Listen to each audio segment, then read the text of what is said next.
디모데전서.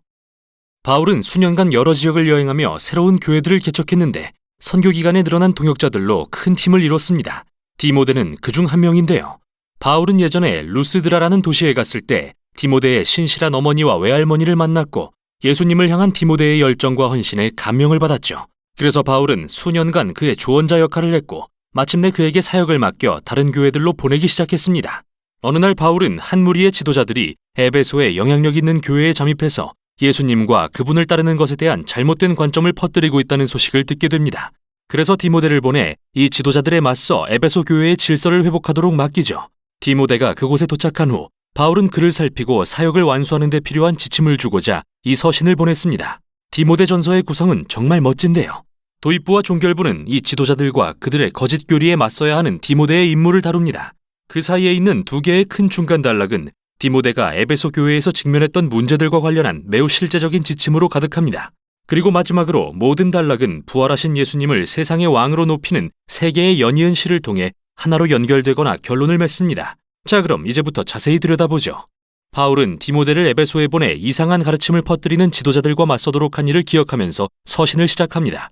그는 이들이 토라, 그 중에서도 특히 창세기에 나오는 옛 이야기들과 족보에 대해 추측하는 일에 얼마나 집착했는지 설명합니다. 또 앞으로 보게 되겠지만 그들은 음식, 결혼, 성과 관련해서 예수님이나 사도들이 가르친 것과 일치하지 않는 온갖 괴상한 가르침들을 만들어냈는데요. 그는 그 중에서 알렉산더와 후메네오라는 실명까지 언급하면서 그들의 가르침이 어떻게 에베소 교회를 분열시키고 논란을 초래했는지 설명하죠. 또한 바울은 이게 실제로 그들의 가르침이 왜곡됐다는 분명한 첫 번째 증거라고 말합니다. 진정한 그리스도의 가르침이 전해졌다면 예수님의 뜻에 충실하고 그 열매로 사랑과 참된 믿음을 맺게 되어 있습니다. 그는 게다가 토라의 목적은 억측을 부추기는 게 아니라 인간의 실태에 관한 진실을 드러내는 것이라고 말합니다. 바울 자신이 경험한 것처럼 말이죠. 토라에 관한 올바른 가르침은 사람들의 눈을 열어 죄 많고 깨어진 자들을 구원하러 오신 메시아를 통해 드러난 하나님의 은혜를 보게 할 것입니다. 그래서 바울은 만물의 왕이신 예수님을 높이는 시로 도입부를 마무리하고 디모데에게 이자들과 그들의 거짓 가르침을 중단시키라고 명합니다. 그런 다음 그는 이 교회 안에서 거짓 교사들이 일으킨 아주 구체적인 문제들을 다룹니다. 우선 그는 디모데에게 교회에서 정기적인 기도 모임을 열고 로마의 지도자들과 그 땅의 평화를 위해 기도할 것을 권면합니다. 이는 그 땅의 평화가 예수님을 따르는 자들이 모든 사람의 구원을 바라시는 평화의 하나님에 대한 소식을 계속 전할 수 있는 이상적인 환경을 조성하기 때문입니다. 유일한 중재자 예수님을 보내 그의 목숨을 모두의 대속물로 주신 하나님 말이죠. 거짓 교사들과 달리 바울은 디모데에게 하나님이 온 세상을 구원하기 원하신다는 사실을 상기시킵니다. 그리고 기도는 이 사실이 그들 마음의 중심을 차지하게 할 것입니다. 바울은 다음으로 에베소 교회에서 이 부패한 지도자들의 영향을 받은 남녀 교인들의 문제들을 다룹니다. 먼저 그는 이 교사들이 시작한 격렬한 교리 논쟁에 말려든 한 무리의 남자 교인들을 저지합니다. 그리고 그들에게 기도하는 법을 배워야 한다고 말합니다. 그러고 나서 이번엔 예배 모임을 마치 패션쇼 무대로 여기는 한 무리의 부유한 여자 교인들을 꾸짖습니다. 이들은 고급스럽게 차려입고 와서 그런 옷을 입을 형편이 안 드는 대다수의 다른 교인들을 무안하게 했는데요.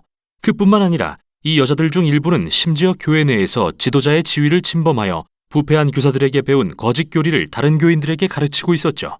그래서 바울은 이 여자들을 저지합니다. 그리고 교회에서 가르치거나 지도자가 돼서는 안 된다고 말하죠. 이어서 그는 창세기 3장에 나오는 아담과 하와 그리고 뱀 이야기를 꺼냅니다. 사실 이 대목은 베드로가 말한 것처럼 바울의 서신들에서 이해하기 어려운 부분 중 하나인데요. 여기서 바울이 하는 말의 의미에 대해 여러 다른 관점이 존재합니다. 일부는 바울이 어느 교회에서든 여자가 남자를 가르치거나 지도하는 걸 금하는 거라고 보고 아담과 하와에 대한 그의 언급을 하나님이 오직 남자만 교회의 지도자가 되라고 명령하신 것으로 이해합니다.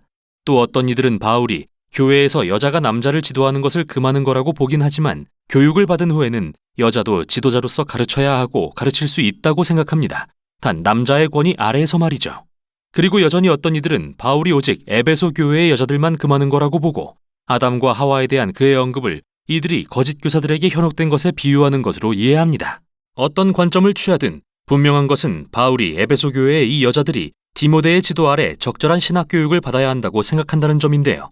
그의 목표는 이들이 성장해서 언젠가는 그의 다른 서신들에 언급된 브에베나 유니아나 브리스길라 같이 뛰어난 여성 목회자가 될 수 있도록 돕는 것이기 때문이죠.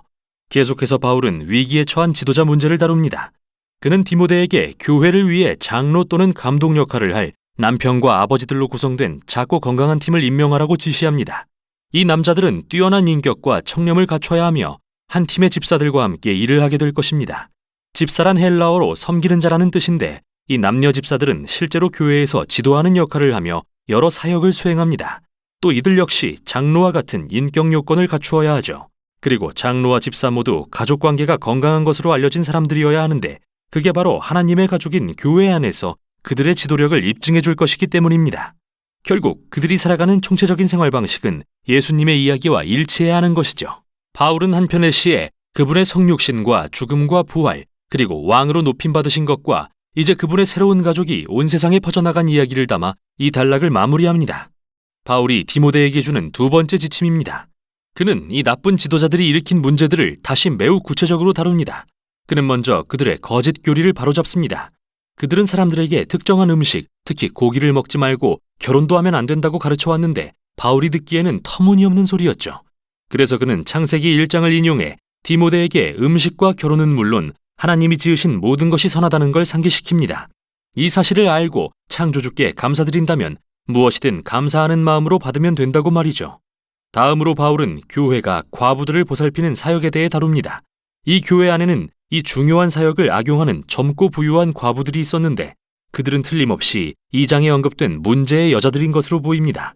그들은 교회의 지원을 받으면서도 여러 남자와 잠을 자거나 험담을 퍼뜨리는 데 시간을 보내며 도시 내에서 교회의 명예를 더럽히고 다녔는데요. 바울은 이런 일을 용납하지 않습니다. 그리고 오직 의지할 가족이 없는 나이든 과부들만 지원받을 자격이 있으며 교회가 이들에게 예수님의 사랑과 관대함을 보여줘야 한다고 말하죠. 그 후 바울은 일부 나이든 남자 교인들의 문제를 언급하면서 디모데에게 그들의 연로함은 존중하되 술과 관련된 것으로 보이는 그들의 나쁜 행실은 제대로 다루라고 합니다. 에베소에서 교회의 명예를 훼손하고 다니는 그들을 사랑으로 꾸짖고 혹시 지도자 위치에 있다면 내려오게 하라고 지시하죠. 그리고 바울은 재미있게도 이게 디모데 본인이 절대 술을 마셔서는 안 된다는 뜻이 아니라는 말을 덧붙이는데요. 아마도 그는 위장에 문제가 있어서 매 저녁 식사 때 포도주를 한 잔씩 마셔야 했던 것 같습니다. 이어서 바울은 그리스도인 종들에 관한 문제를 다룹니다. 몇몇 종들이 그들의 그리스도인 주인에게 무리하게 굴었기 때문인데요. 물론 복음이 예수님을 따르는 자들을 모두 평등하게 하는 건 사실이지만 바울은 이 평등함이 교회의 사명과 증인됨을 위태롭게 하지 않는 전략적인 방식으로 실행돼야 한다고 생각합니다. 만일 그리스도인 종들이 반란을 일으킨다는 의심을 받는다면 복음의 걸림돌이 될 것입니다. 기독교가 가져오는 변혁이 로마 사회의 가정에서 전략적으로 일어나야 하는 까닭은 그들의 이웃들이 하나님의 가족이라는 새로운 이상의 거부감을 느끼지 않고 납득하게 하기 위해서입니다. 마지막으로 바울은 다시 한번 디모데에게 부패한 지도자들과 맞서라고 명하면서 서신을 마칩니다. 여기서 바울은 그들의 동기를 폭로하는데 그건 바로 추종자들을 모아 비싼 돈을 받고 가르치려는 속셈이었습니다. 이들은 예수님과 그분의 자족과 단순한 삶에 대한 가르침을 저버렸죠. 그래서 바울은 에베소의 부유한 그리스도인들에게 선한 일과 베풀물 통해 부를 누리고 자신의 모든 소유를 왕이신 예수님께 기꺼이 드리는 사람이 되라고 권면합니다. 그리고 그 예수님은 바로 이 서신의 마지막 시가 찬양하는 모든 왕 중에 진정한 왕이십니다. 디모데전서는 정말 중요한 서신으로서 우리가 교회의 본질과 사명에 대한 총체적인 시각을 갖도록 도와줍니다. 예수 공동체가 무엇을 믿느냐는 그들이 속한 도시에서 생활하고 행동하는 방식을 직접적으로 좌우합니다. 따라서 그들의 교리와 신앙은 끊임없이 재점검되고 성경과 예수 그리스도의 복음으로 세워져 가야 하죠. 또한 바울에게는 교회가 사회 안에서 어떻게 인식되는지도 매우 중요한데요. 그리스도인들은 진실되고 선한 일에 힘쓰며 가난하고 취약한 자들을 섬기는 사람들로 알려져야 합니다. 모두 부활하신 왕 예수님에 대한 헌신으로서 말이죠. 이게 바로 디모데전서가 전하는 내용입니다.